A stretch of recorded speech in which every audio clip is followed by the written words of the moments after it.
Hello everyone, स्वागत है आप सभी का जीके मिनी मैटर के इसी यूट्यूब चैनल पे। आज अपने शुरुआत करने जा रहे हैं राजस्थान ज्योग्राफी की, जिसके अंतर्गत आज का अपना जो टॉपिक रहने वाला है राजस्थान के भौतिक प्रदेश। इस टॉपिक को अपने बिल्कुल एग्जाम ओरिएंटेड, बिल्कुल शॉर्ट एंड समराइज रूप में कवर करेंगे, क्योंकि ये जो टॉपिक है अपने राजस्थान ज्योग्राफी, पूरी जब राजस्थान ज्योग्राफी पढ़ते हैं तो उनमें कहीं ना कहीं अपने काम आता है। और इस जो बेसिक अपना जो पार्ट है राजस्थान के भौतिक प्रदेश, इससे एग्जाम ओरिएंटेड में काफी क्वेश्चन जो अपन को देखने को मिलते हैं। तो चलिए शुरुआत करते हैं आज के सेशन की। सबसे पहले सबसे पहले देखें कि भौतिक जो प्रदेश होती क्या है, इसके डेफिनेशन के रूप में देखें तो भौतिक प्रदेश का तात्पर्य उन विशिष्ट क्षेत्रों से है जिनका निर्धारण भौगोलिक तत्वों के आधार पर किया जाता है। और ये जो भौगोलिक जो तत्व होते हैं उनमें अपने इंक्लूड करते हैं, एक तो उच्चावच, जलवायु, वनस्पति एवं मृदा में जहां पर पर्याप्त एक रूपता होती है। तो ऐसे जो प्रदेश होते हैं, ऐसे जो स्थान होते हैं, उनको क्या बोला जाता है? अपने भौतिक प्रदेश के नाम से अपने इनको जानते हैं। अपना जो मेन फोकस रहेगा राजस्थान के भौतिक प्रदेश से रिलेटेड है, क्योंकि अपना जो ओवरऑल कंप्लीट करने वाले हैं यहाँ पर राजस्थान के भौतिक प्रदेश। तो अपने जाने कि राजस्थान के जो भौतिक प्रदेश है या फिर राजस्थान को भौतिक प्रदेशों के दृष्टिकोण से चार भागों में बांटा गया है। कौन से हैं? सबसे पहले बात करें पश्चिमी मरुस्थलीय प्रदेश, अरावली पर्वतीय प्रदेश, पूर्वी मैदानी प्रदेश और दक्षिणी पूर्वी पठारी प्रदेश। तो राजस्थान का जो भौतिक विभाजन है उस जो मुख्य रूप से चार भागों में इनको बांटा गया है। लेकिन एक क्वेश्चन और बनता है कि राजस्थान का सर्वप्रथम भौतिक विभाजन किसके द्वारा किया था? किसके द्वारा किया गया? तब आपको ध्यान में रखना है वीसी मिश्रा। इनकी एक पुस्तक थी राजस्थान का भूगोल, राजस्थान का भूगोल, जो कब प्रकाशित हुई थी? 1968 में। राजस्थान की अपन बात करें कि राजस्थान के जो भौतिक प्रदेश है उनका सर्वप्रथम जो विभाजन किया गया था वो वीसी मिश्रा जी के द्वारा किया गया था। उनकी एक पुस्तक का नाम है राजस्थान का भूगोल, जिसका जो प्रकाशन हुआ था 1968 में। इसमें इन्होंने राजस्थान के जो भौतिक प्रदेश उसको कितने सात भागों में बांटा था। क्वेश्चन सिर्फ इतना ही बनता है। लेकिन अभी वर्तमान में देखें जो अपने भौतिक प्रदेश के दृष्टिकोण से राजस्थान को विशेषकर चार भागों में बांटा गया है। और यही चीज अपने लिए इंपॉर्टेंट है। सिर्फ एक क्वेश्चन बनता है कि राजस्थान का सर्वप्रथम भौतिक विभाजन किसके द्वारा किया गया? तो वीसी मिश्रा जी के द्वारा। इनकी पुस्तक का क्या नाम है? राजस्थान का भूगोल, जो कब प्रकाशित हुई? 1968 में। इसमें इन्होंने राजस्थान को सात भागों में बांटा है। यहाँ पर अपने क्या जाना है? सिर्फ इनके राजस्थान के जो भौतिक प्रदेश है उनका। अब अपने थोड़ा मैप के थ्रू समझे कि जो पूरा जो मैप अपने राजस्थान का देख रहे हैं, जिसमें से ये जो पश्चिम का जो भाग है, ये जो भाग है जहाँ जो अपने अभी हाईलाइट कर रहे हैं, इसको तो अपन किस नाम से जानते हैं? मरुस्थलीय प्रदेश। जो पहला पार्ट है अपना पश्चिमी मरुस्थलीय प्रदेश, ये तो है अपना मरुस्थलीय प्रदेश।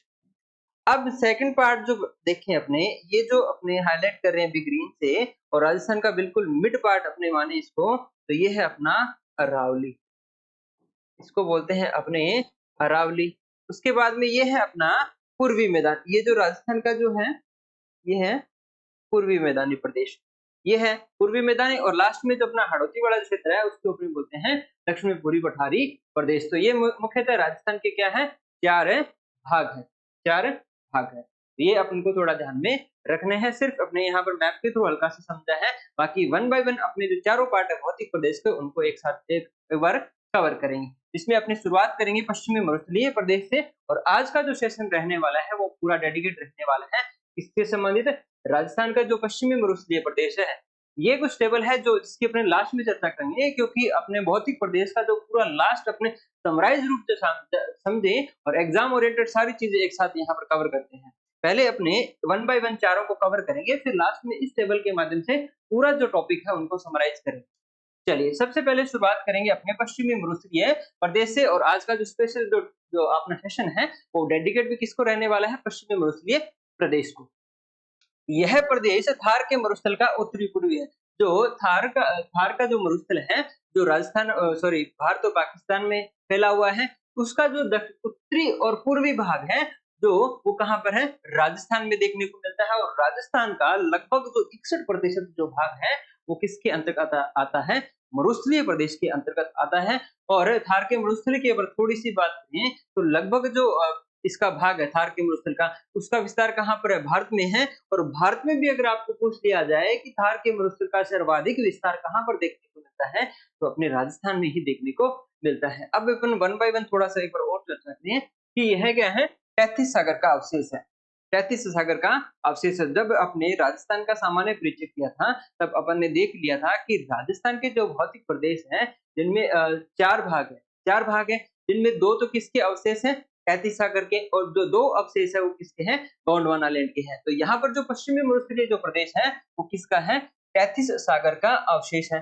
तैतीस सागर का अवशेष है। इसके अलावा विस्तार की बात करें, राजस्थान का जो पश्चिमी मरुस्थलीय जो प्रदेश है, उसका विस्तार कितना है? लगभग है 644 किलोमीटर। और चौड़ाई की बात पूछी ले जाए तो 300 किलोमीटर लगभग इसकी क्या है?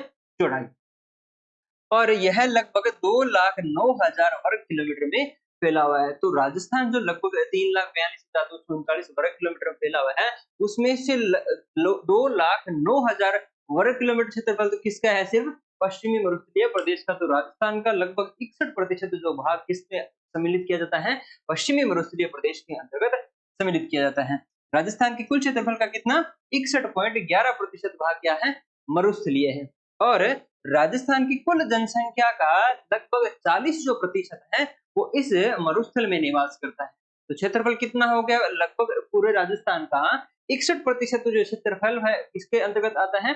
पश्चिमी मरुस्थलीय प्रदेश के अंतर्गत आता है। और राजस्थान की कुल जनसंख्या का 40% जो कहाँ पर निवास करती है? इन पश्चिमी मरुस्थलीय प्रदेश के। सीधा-सीधा मैप के थ्रू समझे कि जो अरावली है अपने, जो राजस्थान को लगभग 2 भागों में बाँटती है, उसके जो पश्चिम का जो क्षेत्र है, वो किसमें सम्मिलित किया जाता है? अपना पश्चिमी मरुस्थलीय प्रदेश में। जो ओवरऑल राजस्थान का 61% और जनसंख्या की दृष्टि से देखा जाए तो 40% जनसंख्या यहाँ पर है, निवास करती है। अब अपना देखें कि राजस्थान के जो मरुस्थलीय जो जिले हैं, राजस्थान का जो पश्चिमी मरुस्थलीय अंतर्गत है, राजस्थान के लगभग 19 जिले देखने को मिलते हैं। तो राजस्थान में लगभग यहाँ से क्या जाती है अपनी अरावली। लगभग ये वाला जो पार्ट है अरावली का है। इसके ये वाला जो पार्ट है, उसके बाद में ये पश्चिम का जो पूरा एरिया है, ये वाला अपने रफली मैप के थ्रू समझे, ये जो क्या है? मरुस्थलीय प्रदेश। मरुस्थलीय प्रदेश है। इसमें राजस्थान के कितने जिले सम्मिलित हैं? 19 जिले सम्मिलित है। पहले अपने जब राजस्थान में 33 जिले थे, तब इसमें 12 जिले सम्मिलित होते थे, लेकिन वर्तमान में राजस्थान में 50 जिले हो चुके हैं। तो वर्तमान में पश्चिमी मरुस्थलीय प्रदेश के अंतर्गत कितने जिले आते हैं? 19 जिले इसके अंतर्गत सम्मिलित हैं। सबसे पहले बात करें, सिर्फ नाम अपने यहाँ को ध्यान में रखें थोड़ा मैप के थ्रू, सिर्फ अपने अरावली के पश्चिम वाले जो जिले हैं, वो सारे इसके अंतर्गत सम्मिलित हैं। श्रीगंगानगर, हनुमानगढ़, चूरू, झुंझुनू, नीमका थाना, सीकर, डीडवाना कुचामन, नागौर, पाली, जालोर, सांचौर, बालोतरा, बाड़मेर, इसके अलावा जोधपुर, जैसलमेर, जोधपुर ग्रामीण, फलौदी, बीकानेर और अनूपगढ़। ऐसे करके राजस्थान के लगभग जो 19 जिले हैं, वो पश्चिमी मरुस्थलीय प्रदेश के अंतर्गत सम्मिलित है। देखिए अपने जो भी आज जो पार्ट कवर कर रहे हैं, या अपना जो फोकस रहेगा, कम टाइम में आपको बहुत सारा कंटेंट प्रोवाइड करवाना है, क्योंकि जो सारी चीजें यहाँ पर आपको समझाई जा रही हैं, वो एज इट इज आपको टेलीग्राम ग्रुप पर प्रोवाइड करवा दी जाएगी। इसलिए आपको लिखने की ज्यादा जरूरत है नहीं। जो भी कुछ एक्स्ट्रा फैक्ट यहाँ पर अपने एड ऑन करेंगे, वो सिर्फ आपको एड ऑन करने हैं अपने नोट्स के रूप में। बाकी यहाँ जो आपको पैनल पीडीएफ जो आपको एज इट इज प्रोवाइड करवा दिया जाएगा। ठीक है, चलिए अब बात करेंगे अपने नेक्स्ट संपूर्ण थार का। संपूर्ण थार का लगभग 65% कहाँ पर है? अकेले राजस्थान में है। जैसे अपने चर्चा की थी कि जो थार का मरुस्थल है, उसका लगभग जो 80% जो भाग है, वो कहाँ पर है? इंडिया में है। और इंडिया में जो थार मरुस्थल है, उसमें ओनली राजस्थान की बात करें तो वो कहाँ पर है? 62%। संपूर्ण थार की बात हो रही है यहाँ पे। संपूर्ण थार का लगभग जो 62% जो भाग है, कहाँ पर है? अकेले राजस्थान में देखने को मिलता है। तो सर्वाधिक विस्तार पूछ लिया जाए थार का, कहाँ पर है? तो अपने राजस्थान में है। अब बात करें यहाँ की मिट्टी की, सीधे फैक्ट जो एग्जाम ओरिएंटेड है, वो सारे एक साथ यहाँ कवर करेंगे। ठीक है, अगर अपने बात करें यहाँ पर मिट्टी की, तो यहाँ किस प्रकार की मिट्टी पाई जाती है? बलुई या रेतीली मिट्टी, या मोटे कणों वाली जो अपने यहाँ पर रेतीली मिट्टी पाई जाती है, जिससे क्या बोला जाता है? एंटी सोल बोला जाता है। और यहाँ पर वनस्पति की बात करें तो मरूदबिद या फिर जीरोफाइट। तो यहाँ पर जो रेगिस्तानी एरिया है उसमें एक प्रकार से समझ सकते हैं कि कुछ नहीं होता है। तो कुछ नहीं होने का मतलब क्या होता है? ज़ीरो, ज़ीरो होता है। ज़ीरो ही होता है, कुछ नहीं होता है। तो यहाँ पर किस प्रकार की मरूदगीद या फिर ज़ीरोफ़ाइट वनस्पति पाई जाती है। और जलवायु की बात करें शुष्क और अर्धशुष्क। शुष्क व अर्धशुष्क मतलब यहाँ पर वर्षा का जो वितरण है बहुत ही कम देखने को मिलता है। तो यहाँ की जो जलवायु है इस प्रकार की शुष्क व अर्धशुष्क। मैक्स टू मैक्स अगर अपन बात करें यहाँ के पश्चिमी मरुस्थलीय प्रदेश की अरावली के पश्चिमी भाग में, तो 40 से सेंटीमीटर तक यहाँ पर वर्षा देखने को मिलती है। और जीरो कहाँ कौन से ऐसे कुछ ऐसे स्थान है जहाँ पर बहुत ही कम वर्षा देखने को मिलती है, विशेषकर जो अपना पाकिस्तान के आसपास का जो बॉर्डर का एरिया है वहां तो लगभग 10 सेंटीमीटर के आसपास भी वर्षा देखने को मिलती है। तो औसत वर्षा की बात करें कि ओवरऑल पश्चिमी मरुस्थलीय प्रदेश के अंतर्गत है औसत जो वर्षा है का वितरण कितना है? 0 से 50 सेंटीमीटर देखने को मिलता है, एवरेज ओवरऑल। अब बात करें यहाँ की प्रमुख वृक्षों की कि इस पश्चिमी मरुस्थलीय प्रदेश के अंतर्गत किस प्रकार के वृक्ष देखने को मिलते हैं, जिनमें एक है खेजड़ी। खेजड़ी जो अपना राज्य वृक्ष है, इससे संबंधित अपने राज्य के राजस्थान के जो प्रतीक चिन्ह है उससे संबंधित एक अलग से वीडियो यहाँ पर बनाया जा चुका है। तो वो भी आप जो अपनी प्लेलिस्ट के अंदर चेक कर सकते हैं, जिसमें अपना राज्य, पशु, पक्षी, वृक्ष, पुष्प, ये सारे जो अपने एग्जाम ओरिएंटेड चीजें हैं वो यहाँ पर एक साथ कवर करवाई जा चुकी है। तो वहां आप देख सकते हैं। अब बात करें अपने वापस से प्रमुख वृक्ष की, तो यहाँ पर पश्चिमी मरुस्थलीय प्रदेश के अंतर्गत है खेजड़ी, केर, बेर, रोहिड़ा, बबूल, फोग, पीलू आदि यहाँ पर कुछ वृक्ष देखने को मिलते हैं। प्रमुखता से ये देखने को मिलते हैं। और बात करें अगर अपने प्रमुख फसल की, तो इसमें क्या पाई जाती है? बाजरा, मोठ और ग्वार। बाजरा, मोठ और ग्वार। और इन तीनों में क्या है? राजस्थान का एकाधिकार भी देखने को मिलता है, बाजरा, ग्वार और मोठ का। ये तीनों यहाँ पर है पश्चिमी मरुस्थलीय प्रदेश के अंतर्गत जो उगाई जाने वाली प्रमुख फसलें हैं। अब बात करें यहाँ पर सामान्य ढाल की कि इस पश्चिमी मरुस्थलीय प्रदेश का ढाल क्या है? उत्तर पूर्व से दक्षिणी पश्चिम। तो आप देखेंगे कि इस प्रदेश के अंदर वैसे तो बहुत ही कम नदियां देखने को मिलती हैं, लेकिन एक यहाँ की जो मुख्य नदी है लूणी, उसका प्रभाव भी किस तरफ देखने को मिलता है? आपको दक्षिणी पश्चिम से देखने को मिलता है। जब नाग पहाड़ से निकलने के बाद किस तरफ प्रवाहित होती है? गुजरात की तरफ प्रवाहित होती है। तो इसका जो ढाल है किस तरफ है? दक्षिणी पश्चिम की। और इसके अलावा आपने बात करी घग्गर की, तो उत्तर दिशा से प्रवेश करने के बाद फिर ये किस तरफ जाती है? लगभग दक्षिण पश्चिम दिशा की तरफ ये जाती है। तो क्योंकि जो पानी का जो प्रवाह होता है ढाल की तरफ होता है, तो इस हिसाब से अपने बोल सकते हैं कि इसका ढाल किस तरफ है? उत्तरी पूर्व से दक्षिणी पश्चिम की तरफ इस पश्चिमी मरुस्थलीय प्रदेश को देखने को मिलता है। चलिए, अब बात करें अन्य विशेषताओं की। एक तो विश्व का सबसे घना मरुस्थल।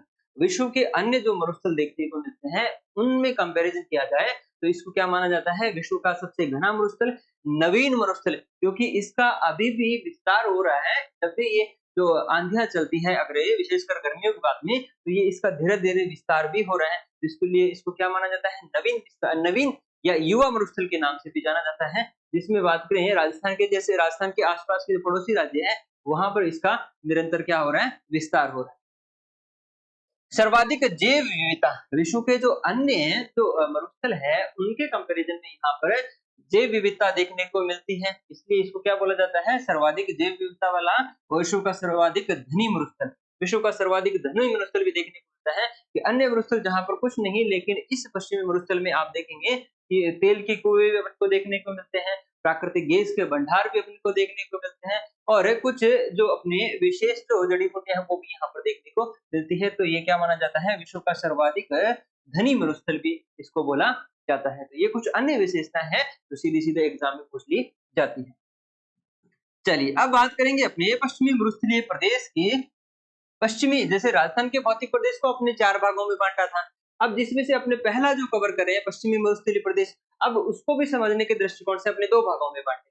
इसमें से कौन-सा है? शुष्क मरुस्थलीय और एक अर्ध शुष्क, 2 प्रकार के अपने यहाँ 2 भागों में इसको बाँटेंगे पश्चिमी मरुस्थलीय प्रदेश को।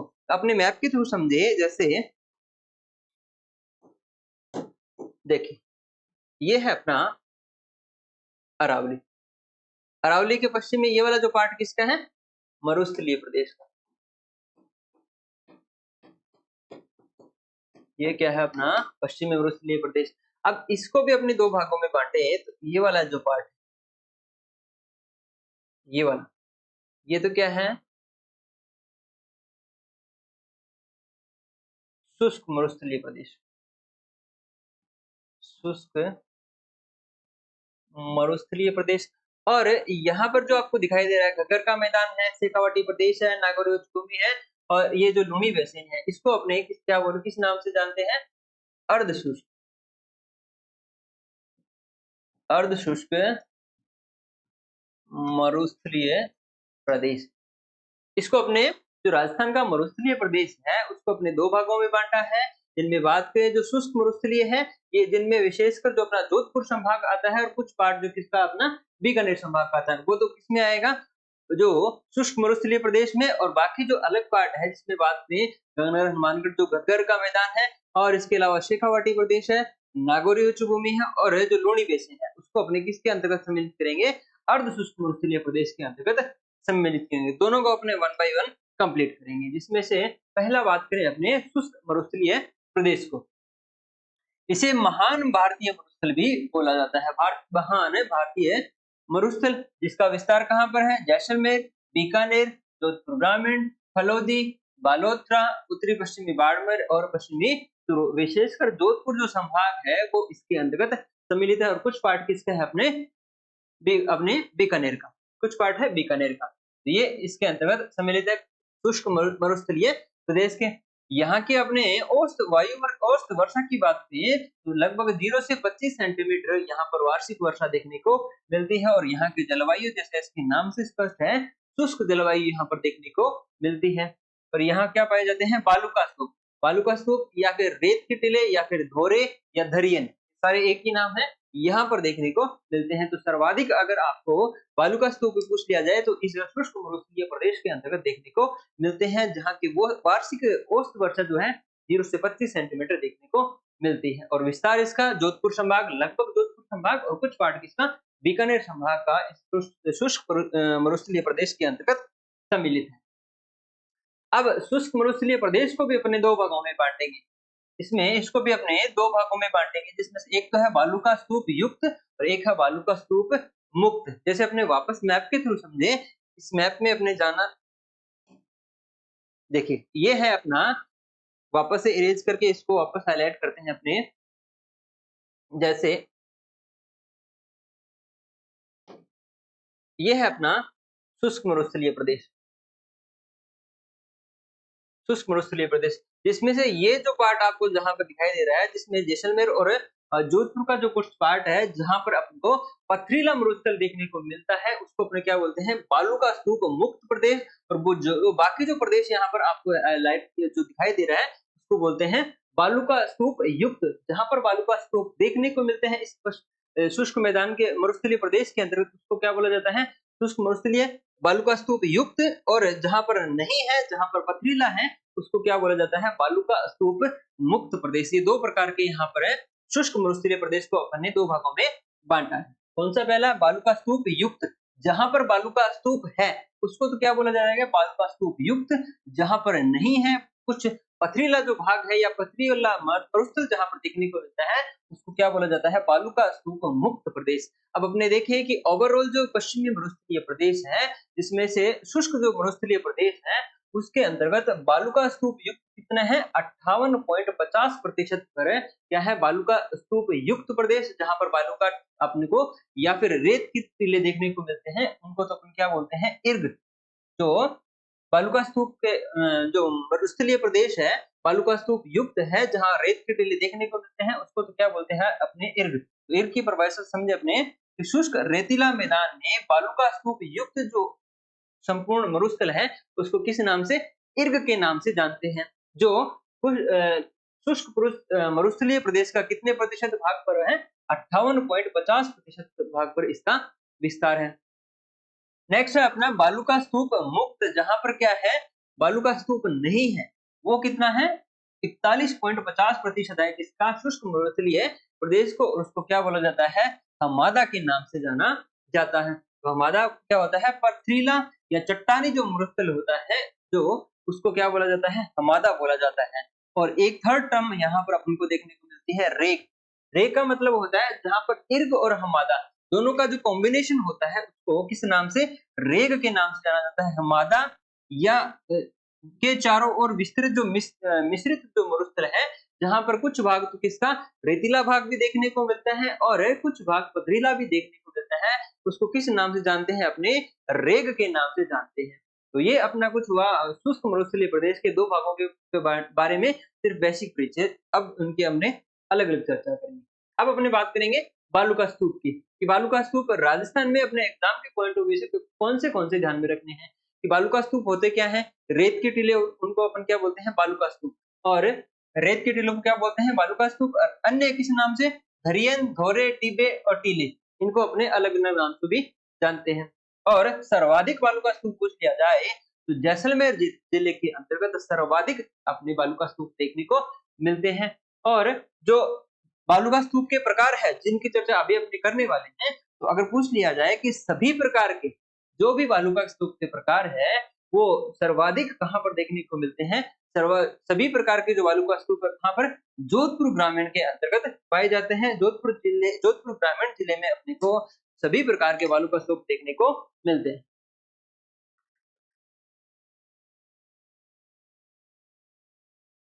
चलिए अब वन बाय वन अपने जो बालू का स्तूप है अपने एग्जाम ओरिएंटेड सारे अपने कवर करेंगे। जिसमें से पहला है अपना अनुधैर्य बालू का स्तूप। अनुधैर्य बालू का स्तूप इस प्रकार के, ये क्या होते हैं? पवनों की दिशा के समानांतर होते हैं। पवनों की दिशा के समानांतर बनने वाले जो बालू का स्तूप है उनको किस नाम से? अनुधैर्य बालू का स्तूप के नाम से जानते हैं। और ये बालू का स्तूप में सर्वाधिक ऊंचे होते हैं। इस प्रकार हवा चलती है उसी के समानांतर ये बनते हैं, जो सर्वाधिक ऊंचे भी बनते हैं। और इनका विस्तार पूछ लिया जाए कि अनुधेरे जो बालू का स्तूप है राजस्थान में कहाँ पर देखने को मिलते हैं? तो सर्वाधिक जैसलमेर, बाड़मेर, फलोदी और जोधपुर ग्रामीण, इन चारों जिलों में विशेषकर जो बालू का स्तूप देखने को मिलते हैं उनका क्या नाम है? अनुधेरे बालू का स्तूप, उनको अपने जानते हैं। सिर्फ एग्जाम में पूछा जाता है कि अनुधेरे प्रकार के जो बालू का स्तूप है वो सर्वाधिक कहाँ पर देखने को मिलते हैं, वो इन चारों के बारे में ध्यान रखते हैं। और पर्टिकुलर सीधा पूछ लिया जाए कि सर्वाधिक बालू का स्तूप कहाँ पर देखने को मिलते हैं, तो वो है जोधपुर। और सभी प्रकार के बालू का स्तूप कहाँ पर देखने को मिलते हैं, वो है अपना जोधपुर ग्रामीण। चलिए नेक्स्ट है अपना अनुप्रस्थ बालू का प्रकार। अनुप्रस्थ बालू का प्रकार पवनों की दिशा के समकोण पर, समकोण पर बनने वाले जो बालू का स्तूप होते हैं, जैसे यहाँ पर है इस प्रकार, इस तरफ क्या चल रही है? हवा चल रही है, तो इसके समकोण पर जो बालू का स्तूप बनते हैं उनको क्या बोलते हैं? अनुप्रस्थ बालू का स्तूप के नाम से अपने जानते हैं। और ये सर्वाधिक कहाँ पर देखने को मिलते हैं? एक तो पुगड़ जो बीकानेर जिले में है, सूरतगढ़ जो श्रीगंगानगर, और रावतसर जो हनुमानगढ़ जिले में है। उनके अलावा कुछ भाग चूरू और झुंझुनू, इन जिलों में विशेषकर जो बनने वाले बालू का स्तूप हैं, यहाँ यहाँ पर है जो बालू बालू का स्तूप देखने को मिलते हैं, वो किस प्रकार के होते हैं? अनुप्रस्थ बालू का स्तूप के नाम से जिनको जानते हैं। तो ये 2 पार्ट है जो उनको इम्पोर्टेंट है। इनके अलावा अपने बात करें कि राजस्थान में किस प्रकार के बालू का स्तूप देखने को मिलते हैं, तो एक है बरखान या अर्धचंद्राकार बालू का स्तूप। बरखान या अर्धचंद्राकार, जैसे यहाँ पर आपको दिखाई दे रहा है किस प्रकार का शेप बना हुआ है? अर्धचंद्राकार रूप में बना हुआ है, इसलिए इसको अर्धचंद्राकार भी बोला जाता है। और एक और नाम है इसको बरखान। बरखान सर्वाधिक ये गतिशील होते हैं। सर्वाधिक गतिशील जो बालू का स्तूप होते हैं उनको अपन किस नाम से जानते हैं? बरखान के नाम से। सर्वाधिक नुकसानदायी क्योंकि इनका पता नहीं चलता है, सुबह कहाँ पर होते हैं, शाम को कहाँ पर होती है, जैसे ही हवा का वेग होता है उस तरफ ये क्या बन जाते हैं। तो इनका टाइम ड्यूरेशन है बहुत कम होता है, इसलिए इनका पता, ये गतिशील होते हैं, एक आगे से आगे बढ़ते रहते हैं, तो इसलिए इनको सर्वाधिक नुकसानदायी जो बालू का स्तूप भी बोला जाता है। मरुस्थल के विस्तार के लिए सर्वाधिक उत्तरदायी, जैसे आपने जाना था कि राजस्थान जो यह सबसे नवीन मरुस्थल माना जाता है, तो नवीन मरुस्थल या फिर इसको नया रूप प्रदान करने के लिए, इसका विस्तार करने के लिए जो सर्वाधिक उत्तरदायी जो बालू का स्तूप है, सर्वाधिक उत्तरदायी जो टीले होते हैं उनको क्या बोला जाता है? बरखान या फिर अर्धचंद्राकार। पवनों की दिशा वाला भाग ये तो होता है जो पवन की दिशा की तरफ जो ऊपर उठ जाता है भाग, ये जो ऊपर उठा हुआ भाग है यहाँ पर है, उसको क्या बोला जाता है? उनतोदर। और जो नीचे का भाग होता है ये वाला, इसको क्या बोला जाता है? नतोदर भाग के नाम से, नतोदर के नाम से जाना जाता है। अब बात करें कि ये इस प्रकार के जो बालू का स्तूप है वो राजस्थान में कहाँ पर देखने को मिलता है? ये है भालेरी, चूरू डिस्ट्रिक्ट का। इसके अलावा नीमका थाना, बालोतरा, ओसियां, जोधपुर, सूरतगढ़, श्रीगंगानगर और बीकानेर के आसपास, इन क्षेत्रों में लगभग कहाँ किस प्रकार के बालू का स्तूप देखने को मिलते हैं? बरखान या फिर अर्धचंद्राकार बालू का स्तूप देखने को मिलते हैं। तो ये चीजें ध्यान रखनी है। एक तो सर्वाधिक नुकसानदायी, सर्वाधिक गतिशील और मरुस्थल के विस्तार के लिए सर्वाधिक जो उत्तरदायी होते हैं वो ये होते हैं। नेक्स्ट है अपना तारा बालू का स्तूप। तारा बालू का स्तूप जब हवा का विस्तार एक दिशा में न होकर अलग अलग दिशाओं से होता है, तो एक प्रकार जहां पर मिट्टी इकट्ठी हो जाती है या फिर जो बालू का स्तूप का एक प्रकार से निर्माण हो जाता है, उसको किस प्रकार के बोला जाता है? तारा बालू का स्तूप। ये अनियमित हवाओं के प्रवाह द्वारा, जैसे यहाँ पर है इस मैप के जो फोटो में अपने देख पा रहे हैं कि यहाँ पर हवा का वेग एक दिशा में न होकर अनियमित है, दोनों तरफ से या चारों तरफ से जब हवाएं चलती हैं तो अनियमित जो हवाओं का जो प्रवाह होता है, तो वह बालू का स्तूप का जो प्रकार बनता है उसको किस नाम से? तारा बालू का स्तूप के नाम से जानते हैं। और इसका विस्तार पूछ लिया जाए कि तारा बालू का स्तूप का विस्तार है कहाँ पर देखने को मिलता है, तो मोहनगढ़ जैसलमेर और सूरतगढ़ श्रीगंगानगर, इन दोनों जगह पर है विशेषकर किस प्रकार के बालू का स्तूप देखने को मिलते हैं? तारा बालू का स्तूप देखने को मिलते हैं। नेक्स्ट है अपना सीफ। हवा द्वारा निर्मित अर्धचंद्राकार बालू का स्तूप जो मिट्टी के अभाव में पूर्ण विकसित नहीं हो पाते हैं। तो ऐसे जो अर्धचंद्राकार होते हैं, लेकिन अर्धचंद्राकार के रूप में अपने अभी डिस्कस करके आए हैं किस प्रकार के? बरखान के। तो बरखान का ही एक छोटा रूप जो होता है उसको क्या बोला जाता है? सीफ के नाम से जानते हैं। जब यह अपना पूरा बड़ा रूप या फिर जो छोटे जो अर्धचंद्राकार जो बरखान जो होते हैं उसको क्या बोला जाता है? सीफ के नाम से अपने जानते हैं, जो लगभग हर जगह देखने को मिलते हैं। तो इसका क्या अपने डेफिनेशन के रूप में समझे कि हवा द्वारा निर्मित अर्धचंद्राकार बालू का स्तूप जो मिट्टी के अभाव में पूर्ण विकसित नहीं हो पाते हैं, ऐसे बालू का स्तूप को सीफ के नाम से जाना जाता है। चलिए नेक्स्ट बात करें अपने पैराबोलिक। पैराबोलिक बालू का स्तूप, इनकी आकृति कैसे होती है? हेयर पिन के समान। ये क्वेश्चन बनता है कि हेयर पिन के समान किस प्रकार के बालू का स्तूप होते हैं? तो वो होते हैं पैराबोलिक। पैराबोलिक बालू का स्तूप को की जो आकृति होती है हेयर पिन के समान होती है और इसका विस्तार भी लगभग संपूर्ण राजस्थान में देखने को मिलता है। नेक्स्ट अपना शब्रकाफीज। एक और टाइप है बालू का स्तूप है जिसको बोलते हैं शब्रकाफीज। ये मरुस्थलीय इलाकों में छोटी पहाड़ियों से घास के झुंड के चारों तरफ बनते हैं। जब जो झाड़ियां होती है या झुंड होते हैं मरुस्थलीय प्रदेश में, तब अगर ये हवा के प्रवाह को रोक देते हैं तो इनके आसपास जो मिट्टी इकट्ठी हो जाती है और एक बालू का स्तूप का निर्माण हो जाता है, उसको शब्रकाफीज के नाम से जानते हैं। और इनका विस्तार भी कहाँ पर देखने को मिलता है? लगभग संपूर्ण मरुस्थलीय प्रदेश के अंतर्गत देखने को मिलता है। तो ये था अपना बालू का स्तूप के प्रकार के बारे में। इसमें अपन ने जाना है शुष्क मरुस्थलीय प्रदेश के बारे में। दूसरा जो टाइप बनता है वो है अर्ध शुष्क मरुस्थलीय प्रदेश। अर्ध शुष्क मरुस्थलीय प्रदेश का शुष्क मरुस्थलीय अरावली के मध्य का भौतिक प्रदेश या फिर 25 से 50 सेंटीमीटर वर्षा के वाला भौतिक प्रदेश है।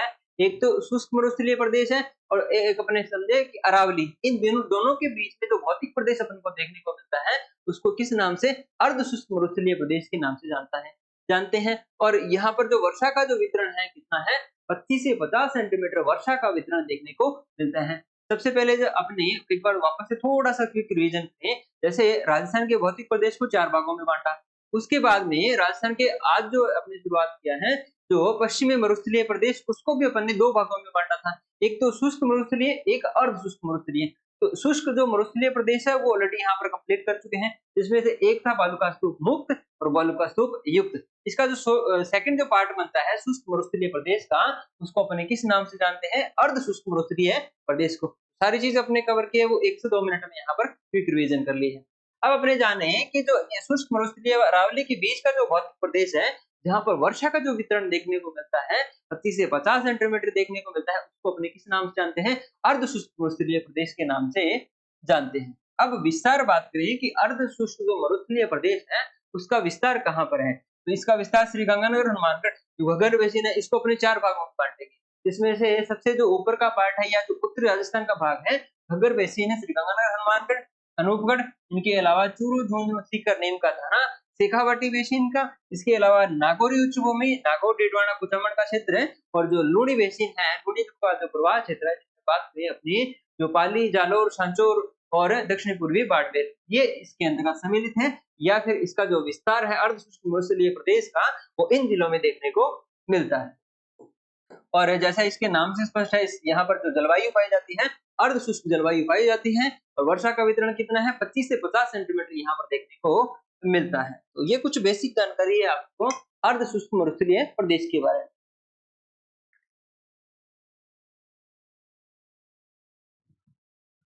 अब अपने आगे देखते हैं। संरचनात्मक दृष्टि से अर्ध शुष्क मरुस्थलीय प्रदेश को 4 भागों में बांटा गया। शुष्क मरुस्थलीय प्रदेश को अपने 2 भागों में बांटा था। अब अपने जो अर्ध शुष्क मरुस्थलीय जो प्रदेश है, जैसे यहाँ पर ये वाला जो पार्ट है, ये वाला जो पार्ट है, ये किस में जानते हैं अपने अर्ध शुष्क पश्चिमी मरुस्थलीय प्रदेश के अंदर। सॉरी, इसके अंदर ये घग्गर का मैदान भी इंक्लूड है, ये भी इंक्लूड है। तो पहला पार्ट क्या बनता है इसका, घग्गर का मैदान। दूसरा है अपना शेखावाटी बेसिन और ये है अपना नागौरी। सबसे पहले है घग्गर का मैदान, उसके बाद में शेखावाटी प्रदेश, ये है नागौरी कुमेवाड़ा और ये क्या है लूणी का बेसिन, या इसको गोडवाड़ प्रदेश के नाम से अपने जानते हैं। तो अर्ध शुष्क जो पश्चिमी मरुस्थलीय प्रदेश है उसके 4 भाग है, जिनका अपने 1 बाय 1 कंप्लीट करेंगे। पहला है अपना घग्गर का मैदान। घग्गर का मैदान जहां पर घग्गर नदी प्रवाहित होती है वही घग्गर का मैदान है। इनमें विशेषकर अपने 3 जिले हैं। कौन से? हनुमानगढ़ से प्रवेश करती है, गंगानगर में और अनूपगढ़ में। जब वार्षिक वर्षा है जब कम होती है तो लगभग यहाँ तक पहुंचता है, लेकिन अगर वार्षिक जो वर्षा का जल है अगर ज्यादा होता है तो ये कहां पर चली जाती है, पाकिस्तान में भी चली जाती है, जहां इसको किस नाम से, खकरा के नाम से जानते हैं। अब अपने वापस से आए अपने घग्गर के मैदान पे, तो घग्गर नदी वजह जो लाई गई मिट्टी से निर्मित जो मैदान है उसको क्या बोलते हैं, घग्गर का मैदान बोलते हैं। और इसका विस्तार पूछ लिया जाए तो श्रीगंगानगर, हनुमानगढ़ और अनूपगढ़ विशेषकर 3 ही जिलों में। और यहाँ पर मिट्टी किस प्रकार की, भूरी या फिर जलोढ़, भूरी या फिर जलोढ़ मिट्टी का विस्तार है कहाँ पर, घग्गर बेसिन में। और नाली, नाली क्या बोलते हैं, घग्गर नदी का जो प्रवाह क्षेत्र है उसको नाली के नाम से जाना जाता है। और पाकिस्तान में जब पानी पहुंच जाता है तब इसको किस नाम से जाना जाता है, खकरा के नाम से जानते हैं। तो अपना विशेष ध्यान क्या रखना है, नाली, घग्गर का जो प्रवाह क्षेत्र है उसको किस नाम से, नाली के नाम से जाना जाता है। इसके अलावा अपनी बात करें बग्गी, जो उत्तरी पूर्वी जो उपजाऊ मिट्टी का जो क्षेत्र है, उत्तरी पूर्वी उपजाऊ मिट्टी का क्षेत्र है उसको किस नाम से, बग्गी के नाम से जाना जाता है।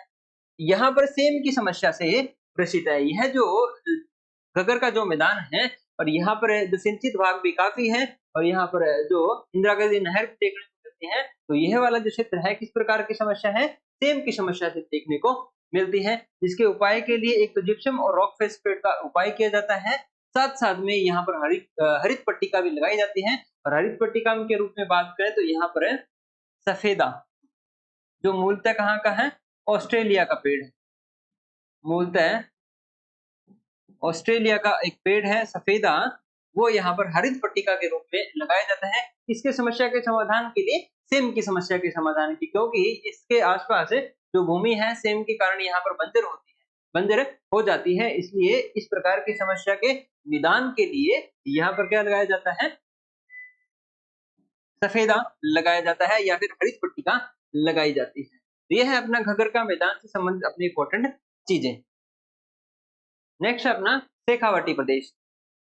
सेकंड पार्ट है अपना अर्ध शुष्क मरुस्थलीय प्रदेश के अंतर्गत है शेखावाटी प्रदेश। इसे बांगर प्रदेश या फिर आंतरिक जल प्रवाही क्षेत्र भी कहा जाता है, क्योंकि यहाँ पर क्या है, चूने की मिट्टी पाई जाती है, इसलिए माना जाता है कि यहाँ पर तो जल का जो प्रवाह है वो आंतरिक भागों में होता है, इसको क्या बोला जाता है, आंतरिक जल प्रवाह बोला जाता है। इस क्षेत्र में चूने की परत पाई जाती है और जल क्या चूने की परतों में बहता है। क्षेत्र की बात करें तो शेखावाटी प्रदेश के अंतर्गत मूलतः कितने जिले हैं, 4 जिले आते हैं, चूरू, सीकर, झुंझुनू और वर्तमान में एक जो नया जिला बना है कौन सा, नीमका थाना। तो शेखावाटी प्रदेश के अंतर्गत कितने जिले हैं, 4 जिले हैं। इस क्षेत्र में वार्षिक तापांतर ज्यादा पाया जाता है, क्योंकि यहाँ की जो मिट्टी है वो जल्दी तो ठंडी होती है, जल्दी ठंडी नहीं होती है, जल्दी गर्म नहीं होती है, दोनों चीज है यहाँ पर। जैसे पश्चिमी मरुस्थलीय प्रदेश की जो रेतीला भाग है वो जो मिट्टी है वो काफी जल्दी ठंडी हो जाती है और जल्दी गर्म हो जाती है, ऐसा इस यहाँ पर नहीं होता है। नेक्स्ट है अपना जोहड़। जोहड़ क्या होता है, शेखावाटी क्षेत्र में वर्षा जल संग्रहित करने के लिए बनाए गए जो कच्चे कुएं होते हैं उनके क्या बोला जाता है, जोहड़ बोला जाता है। बीड़ क्षेत्र, घास के मैदान या चारागाह जो भूमि होती है उनको क्या बोला जाता है, बीड़ के नाम से जानते हैं। और सर्वाधिक अगर बीड़ पूछ लिया जाए कौन से जिले में देखने को मिलती है, झुंझुनू जिले में देखने को मिलती है। सर्वाधिक बीड़ भूमि कहाँ पर है? घास के मैदान, जिनको घास के मैदानों को क्या बोला जाता है? बीड़ बोला जाता है। और सर्वाधिक कहाँ पर? झुंझुनू में देखने को मिलती है। और एक है तोराबाटी। कांतली नदी जो यहाँ की मुख्य नदी है और जो झुंझुनू को 2 भागों में बांटती है। इसके अलावा यहाँ पर इसके किनारे सभ्यता भी विकसित हो चुकी है। गणेश्वर की बात करें और इसका जो प्रवाह क्षेत्र है उसको क्या बोला जाता है? तोराबाटी के नाम से जानते हैं। तोराबाटी का क्या मतलब हो गया? कांतली नदी का जो प्रवाह क्षेत्र है उसको अपने तोराबाटी के नाम से जानते हैं। तो ये कुछ मुख्य विशेषताएं हैं शेखावाटी प्रदेश से संबंधित जो एग्जाम ओरिएंटेड अपने लिए इंपॉर्टेंट रहने वाली। थर्ड है अपनी नागौरी उच्च भूमि। अर्ध शुष्क पश्चिमी मरुस्थलीय प्रदेश का थर्ड पार्ट कौन सा है? नागौरी उच्च भूमि। लूनी बेसिन और शेखावाटी प्रदेश के मध्य स्थित नागौर जिले की कुछ ऊपर उठी हुई भूमि को क्या बोला जाता है? नागौरी उच्च भूमि के नाम से जाना जाता है। शेखावाटी प्रदेश और उसके बाद में लूनी प्रदेश, जो 4 भाग हैं उनमें सेकंड पार्ट अपन ने यहाँ पर जो जैसा कवर किया था शेखावाटी प्रदेश, और लास्ट जो अपन कवर करेंगे लूनी बेसिन। उन दोनों के बीच के जो नागौर और इसके आसपास का जो क्षेत्र है उसको किस नाम से जाना जाता है? नागौरी उच्च भूमि के नाम से जाना जाता है। यहाँ की मिट्टी में सोडियम क्लोराइड पाया जाता है। तो सर्वाधिक खारे पानी की झील भी यही है। यही का मतलब है इस प्रदेश के अंतर्गत है। जिसपे अगर डिस्ट्रिक्ट की बात करें तो राजस्थान में सर्वाधिक जो खारे पानी की झीलें कहाँ पर देखने को मिलती है? डीडवाना कुचामन जिले में। सर्वाधिक कौन सी जिले में? डीडवाना कुचामन में। किस प्रकार की? सर्वाधिक खारे पानी की। और अगर आपको पूछ लिया जाए सर्वाधिक मीठे पानी की, तो यह है अपना उदयपुर।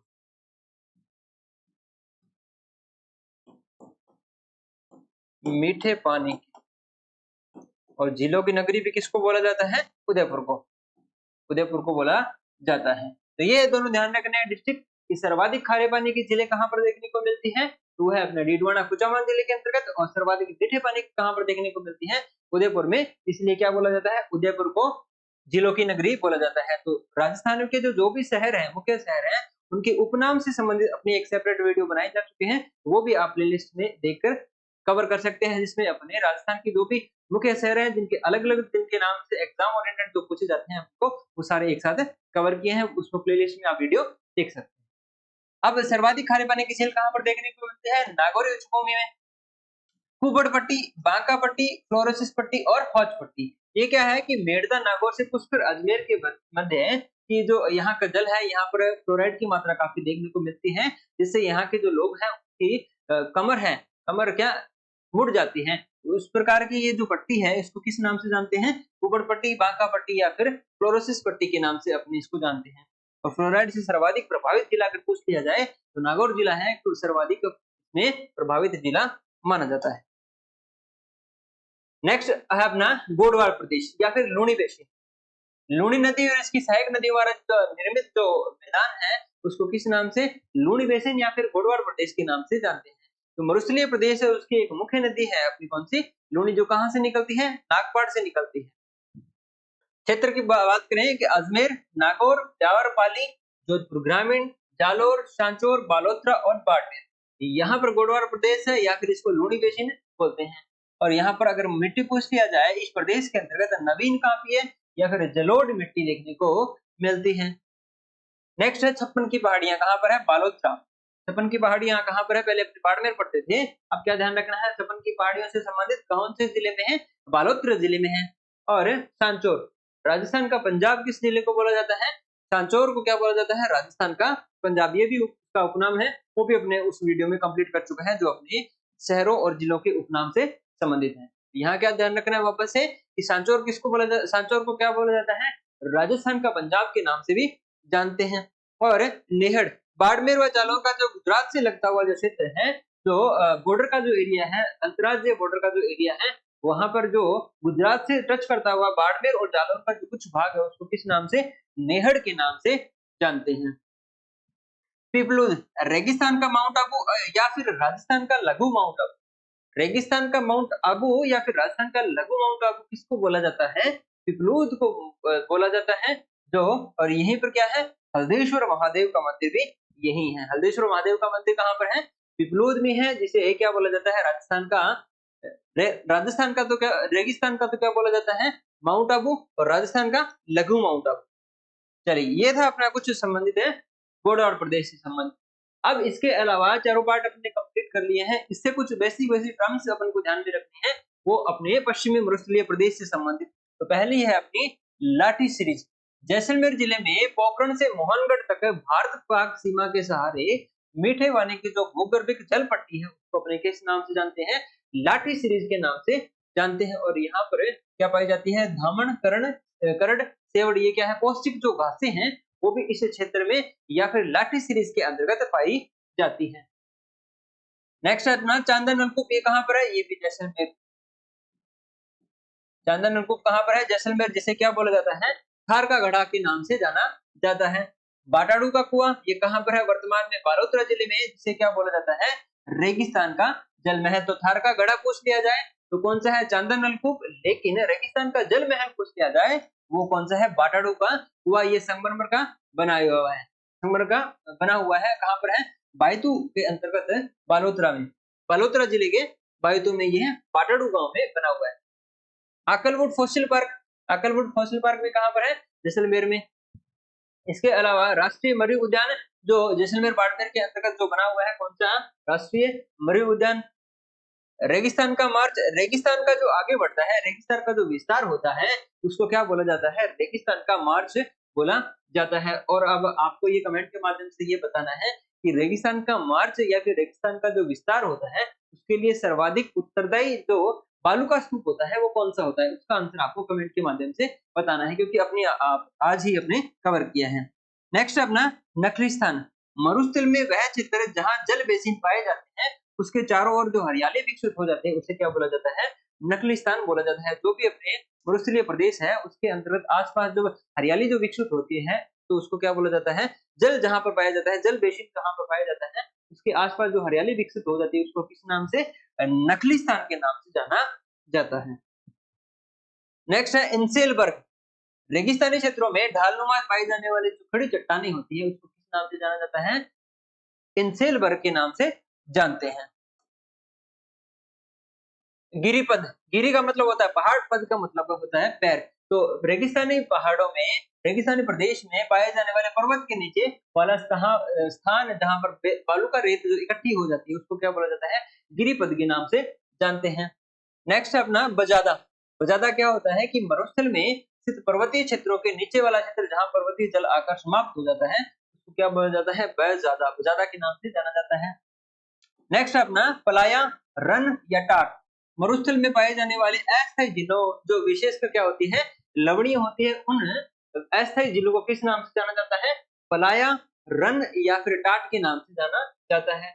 एक और है अपना खड़ीन, तल्ली पोखर का जल सूखने के बाद उपजाऊ मिट्टी में की जाने वाली खेती क्या कहलाती है, खड़ीन कहलाती है। जब भी वर्षा का जल संग्रहित हो जाता है, एक जगह संग्रहित हो जाता है उसके बाद में जब ये सूख जाता है, कृषि योग्य जब भूमि बन जाती है तो जहाँ पे जो कृषि की जाती है उसको क्या बोला जाता है, खड़ीन के नाम से जाना जाता है। और इसका प्रारंभ पूछ लिया जाए कि खड़ीन जो कृषि है उसका जो प्रारंभ किसके द्वारा, पालीवाल ब्राह्मणों के द्वारा इसकी शुरुआत की गई थी। नेक्स्ट अपना बालसन, मरुस्थलीय क्षेत्र में दो पर्वतों के मध्य निर्मित झील क्या कहलाती है, बालसन कहलाती है। बंबुलिया, बंबुलिया कहते हैं छोटे क्षेत्रों में उत्पन्न होने वाले जो वायु बहार होते हैं उसको क्या बोला जाता है, भंबुलिया के नाम से जाना जाता है। और एक है अपना पीवना, जो रेगिस्तानी जो इलाका है तो वहां पर एक जो पीले रंग का सर्वाधिक जहरीला जो सांप होता है उसको क्या बोला जाता है, पीवना के नाम से जाना जाता है। यह जो सांप क्या डसता नहीं है, ये अपना जो जब भी व्यक्ति सोया होता है तो उसके साथ सांस के साथ में अपना जो जहर होता है वो घोलता है, जिसके कारण व्यक्ति की मृत्यु हो जाती है। तो यह क्या होता है, रेगिस्तानी इलाके में पाए जाने वाला सर्वाधिक सांप है। वो सर्वाधिक जिलों की दृष्टि से पूछ लिया जाए तो जैसलमेर जिले में है देखने को मिलता है। इसके अलावा ओवरऑल पूछ लिया जाए तो राष्ट्रीय मरु जो उद्यान है बाड़मेर जैसलमेर के अंतर्गत यह सांप काफी देखने को मिलता है। और इसके अलावा यहाँ पर अपने बात की थी भंबुलिया की, तो ये क्या होता है, वायु भौर होता है। और राजस्थान में जो सर्वाधिक आंधियां भी पूछ की जाए तो वो भी कहाँ पर है, सर्वाधिक आंधी कौन से जिले में आती है, श्री गंगानगर जिले में, श्री गंगानगर जिले में आती है। और लगभग कितने दिन आती है, 27 दिन ये सर्वाधिक आंधियां भी कहाँ पर देखने को मिलती है? गंगानगर जिले में देखने को मिलती है। तो ये था अपना आज का टॉपिक है राजस्थान के भौतिक प्रदेश के अंतर्गत है पश्चिमी मरुस्थलीय प्रदेश का। इसके 4 भौतिक प्रदेश के 4 पार्ट हैं जिसमें से अपना पहला पार्ट है वो यहाँ पर आपने कंप्लीट किया है। बाकी के जो 3 पार्ट हैं वो भी आपको वन बाय वन कंप्लीट करवा दिए जाएंगे। तो आज का कंप्लीट यहीं पर आज का जो सेशन है वो यहाँ पर अपना कंप्लीट होता है। नेक्स्ट सेशन में अपने करेंगे पश्चिमी जो अपना अरावली प्रदेश है उसको अपने कंप्लीट करेंगे। तो इससे रिलेटेड अपने सुझाव हैं वो कमेंट के माध्यम से आपको जरूर करने हैं। तो चलिए मिलते हैं अपने अरावली प्रदेश के साथ में। तब तक आपका बहुत बहुत धन्यवाद। जय हिंद, जय भारत, जय जय राजस्थान।